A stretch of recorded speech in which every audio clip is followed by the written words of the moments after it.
Bunaqa yaxtalarda yurish 91 yevroga, misol 20 soat, 21,5 soat yurilar ekan. Ichida bitanisi restorani, o'sha ichadiganlar, vino, viski ham hamma narsasi ichida ekan.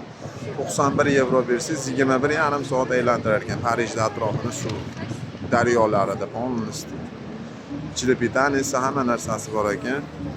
Hozir biblioteka, Fransiyaning eng mashhur bibliotekasiga keldik.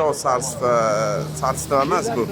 Bu 1557-yillarda Karl ismli o'sha boy odam o'tgan ekan.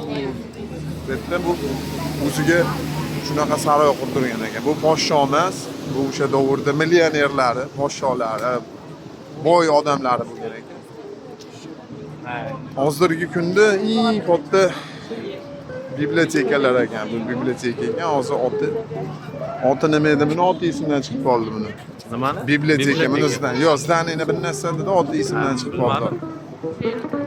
Xullas Karl degan odam qurdirgan ekan 1557-yillarda, 16-asrlarda. Ludovikga umuman aloqasi bo'lmagan ekan bu odamni.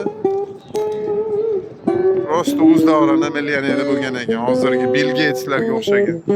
Akaxon gitara chalyaptilar. Shunaqa gaplar. Tom and Jerry'da Yo, kalonkaga ular chalyapti, elektritskiy gitarada.